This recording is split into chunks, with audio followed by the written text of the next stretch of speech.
Rekan mahasiswa, selamat datang di perkuliahan pengantar rekayasa dan desain.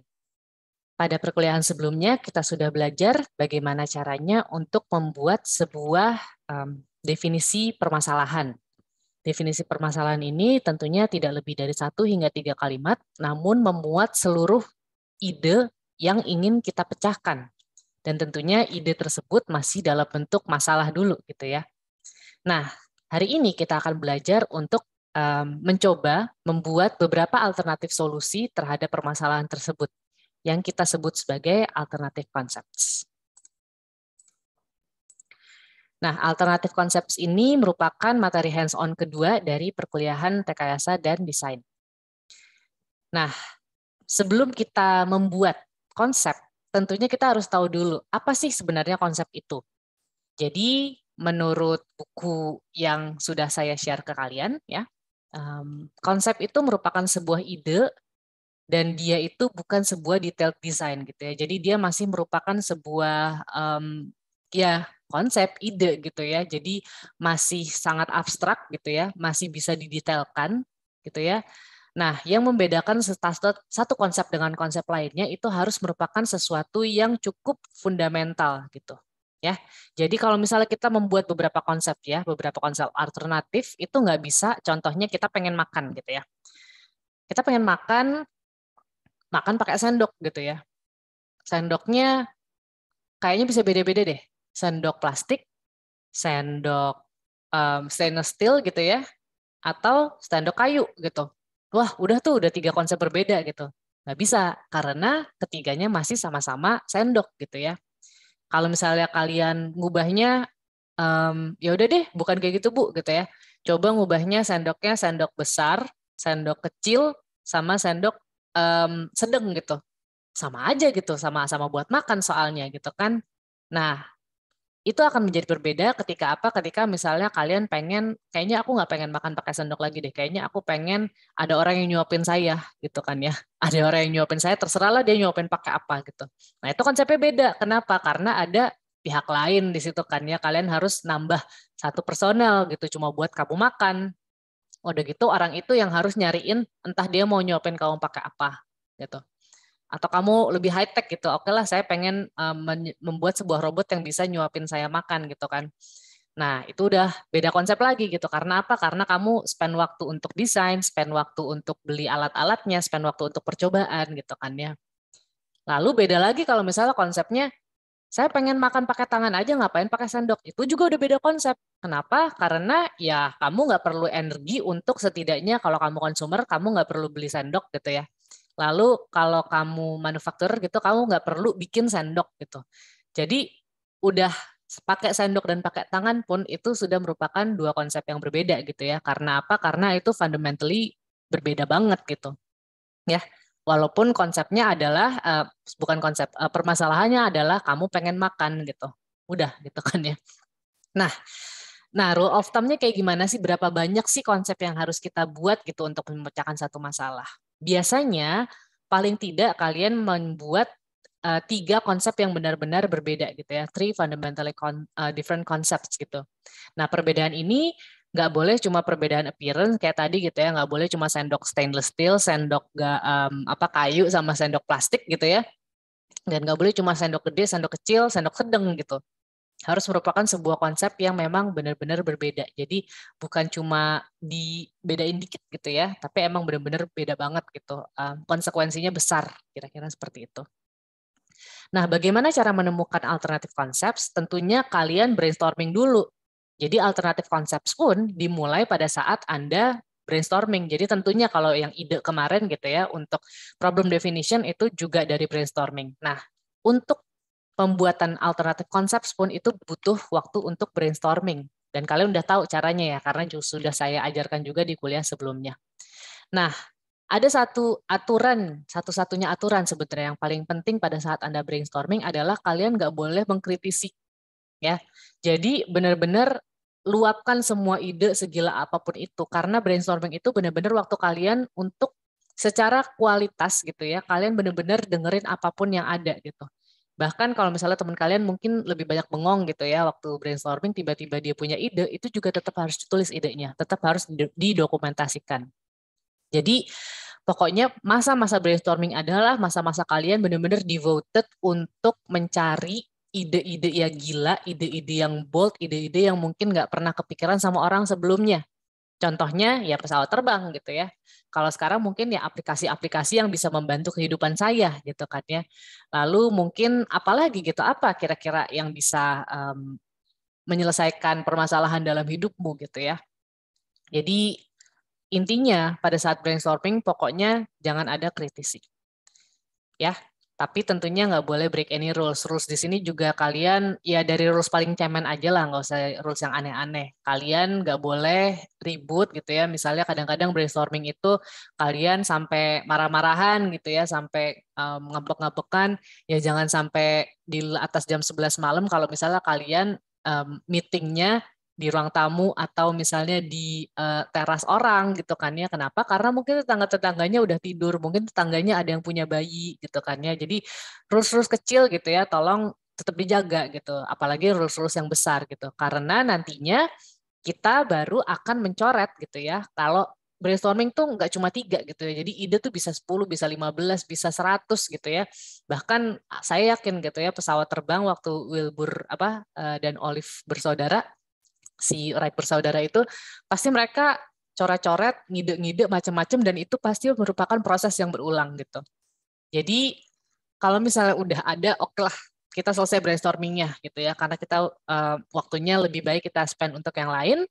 Nah, kalian bisa eliminate konsep-konsep yang pertama yang memang tidak visible gitu ya, tergantung dari waktu kalau visible biasanya. Pertama, ya waktu kita cuma segini, kayaknya kita cuma mungkin ngerjain konsep yang kira-kira kita bisa kerjakan dalam waktu tersebut. Dan waktu tersebut juga pasti kan efeknya ke mungkin kalian harus belanja, kalau misalnya itu hardware. Kalau misalnya dia software, kamu perlu belajar software-nya dulu gitu kan ya. Lalu ada banyak banget hal yang perlu dilewati, stepping stone yang perlu dilewati sampai kalian bisa mengerjakan sampai kalian bisa mengerjakan konsep tersebut sampai benar-benar jadi barang gitu kan ya, jadi produk gitu. Jadi yang emang benar-benar nggak visible, ya udahlah kita nantiin aja gitu. Jadi diurutin berdasarkan skala visibility. Lalu yang nggak legal tentunya ya, jadi tadi not breaking any rules, sekedar ganggu tetangga aja nggak boleh, apalagi yang ilegal-ilegal itu tolong jangan dikerjakan ya, karena kalian tanggung jawab, kami juga gitu. Dan kalau misalnya dia tidak fundamentally different dengan ide lain gitu ya, nah itu lebih baik misalnya ada 3 ide gitu ya, ide yang kedua sama ketiga kayaknya mirip-mirip gitu, jangan 3 deh, kedikitan 5 ide. Ide keempat dan ide kelima kok mirip-mirip ya gitu. Nah, ini yang ide kelima mungkin kalian simpan aja, tapi hanya untuk nanti modifikasi variabel di konsep yang keempat gitu misalnya. Kita keep lah, tapi ya anggap itu satu konsep yang sama, kira-kira seperti itu. Ya. Jadi setelah kalian brainstorming atau sebenarnya pada masa brainstorming kita melewati satu hal yang dinamakan konsep sketching ya. Apa itu konsep sketching? Sebenarnya ya coret-coret gitu ya. Untuk apa? Untuk kita mengkomunikasikan sebenarnya ide kita tuh kayak gimana sih gitu ya. How it will work gitu kan ya. Lalu kira-kira bahan-bahan yang kita butuhkan apa aja. Terus abis itu bentuknya kayak gimana. Tapi tetap aja ini bukan sebuah gambar teknik gitu ya. Jadi nggak usah ada ukurannya dulu, dimensi gitu kan ya. Nggak usah ada berat gitu kan.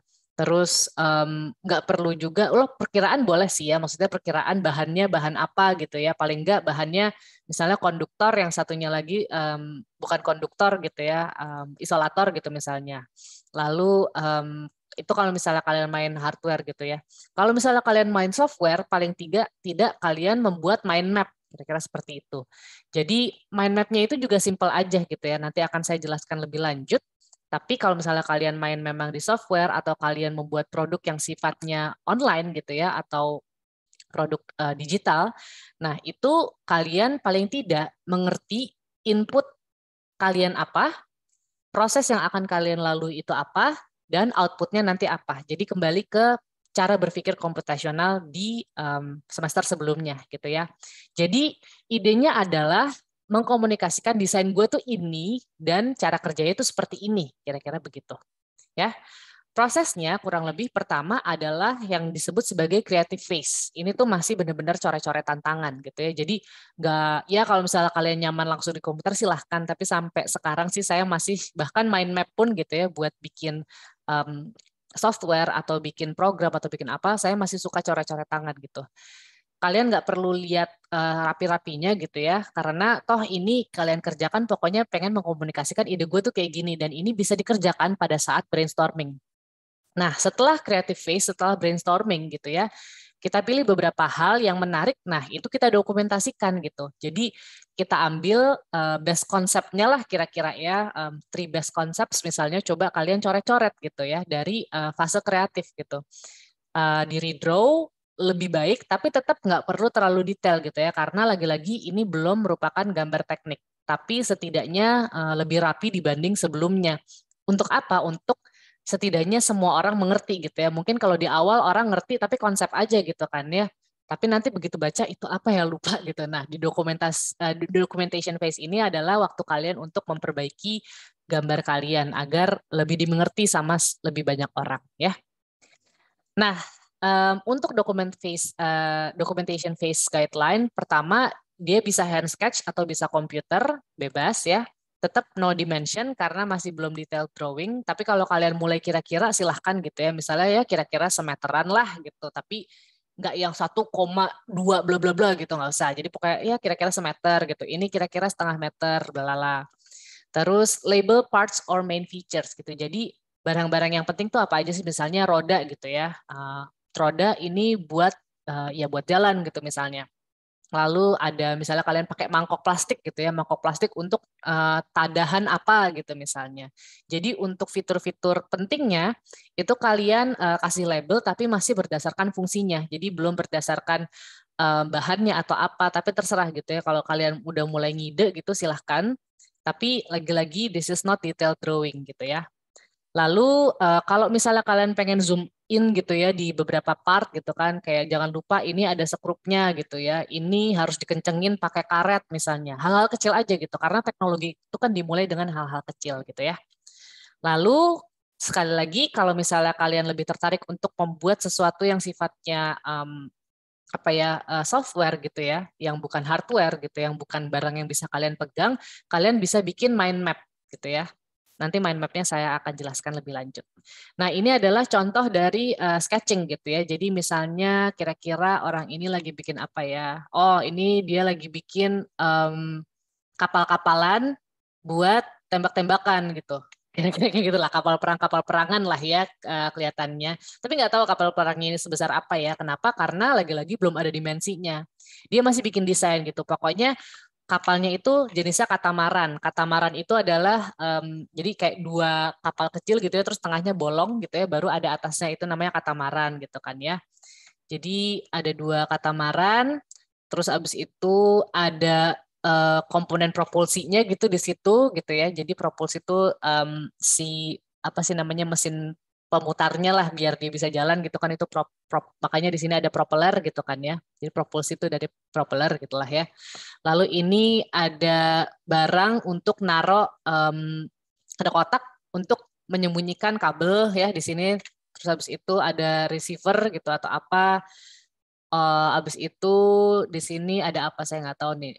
Surface retrieval. Oh ini kalau misalnya ada apa namanya mau ngambil sesuatu gitu dari surface maybe gitu kan ya, ini yang subsurface di bawah ini target. Nah ini adalah buat nembaknya gitu. Jadi kalau saya ngelihat sih ini intinya ini dia akan nembak ke lawannya, ini target lawannya di situ. Jadi perang-perangan gitulah ya kira-kira. Nah, terus habis itu ini adalah minimum allowable height for target gitu ya. Jadi untuk targetnya kira-kira berapa nantinya gitu. Tapi masih yang Anda lihat di sini adalah nggak ada dimensi sama sekali gitu ya. Dan nggak ada kayak ini bahannya pakai apa, ini nanti gimana. Tapi benar-benar ide gambar. Nah, selanjutnya kalau misalnya kalian pengen bikin sebuah software mind map gitu ya, saya sebenarnya nggak software banget sih, mungkin kayak produk-produk yang diajarkan Pak Anjar gitu, produk-produk geospasial gitu ya, itu kan juga bisa dibilang sebagai software karena dia bukan hardware, simply seperti itu gitulah.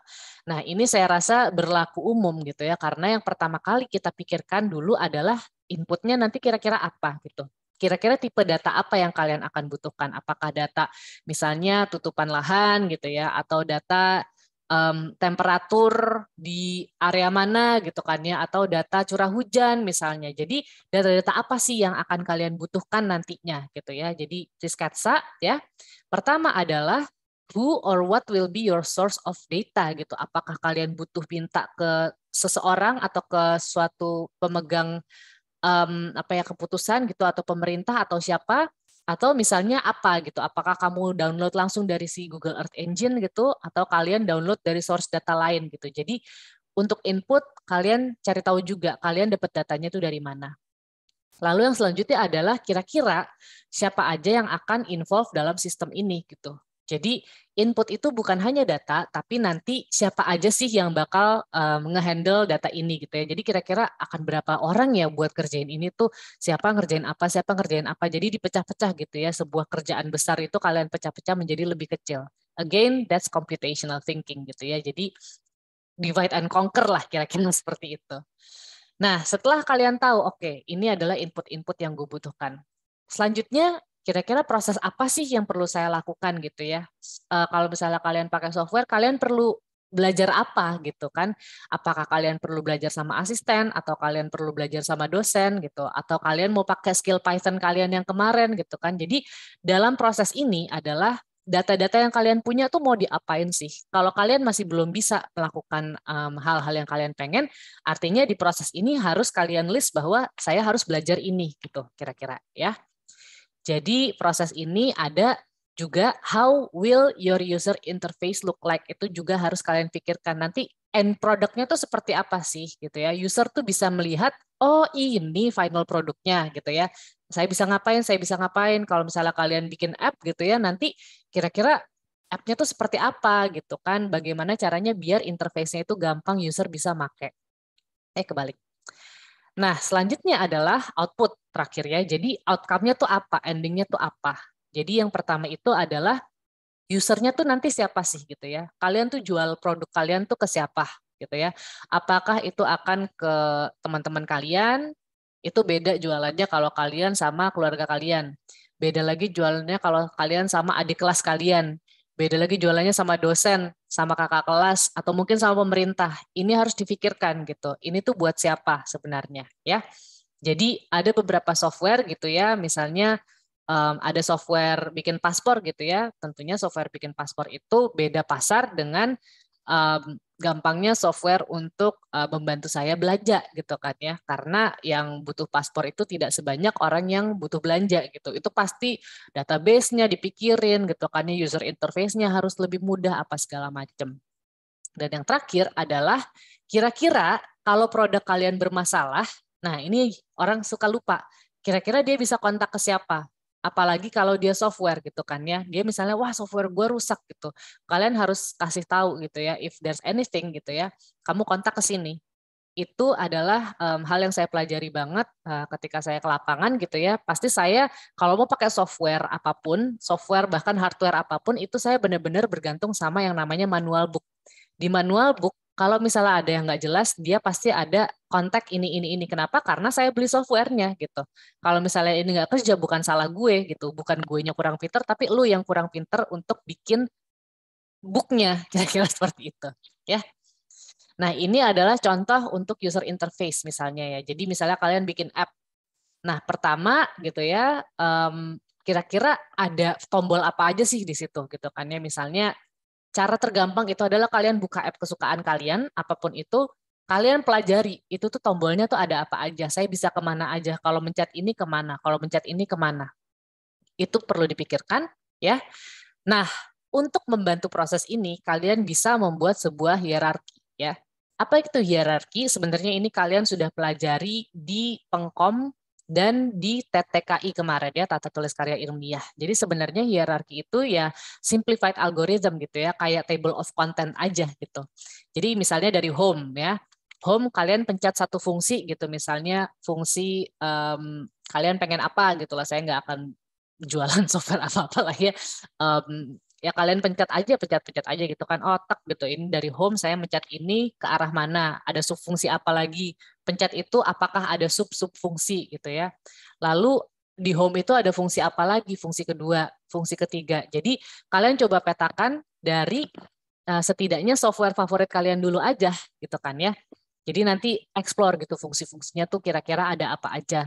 Oke? Jadi kayak bikin table of content aja sebenarnya, nggak sulit. Dan ini kebantu banget kalau misalnya kalian reverse engineer gitu ya dari software-software yang biasa kalian pakai aja gitu.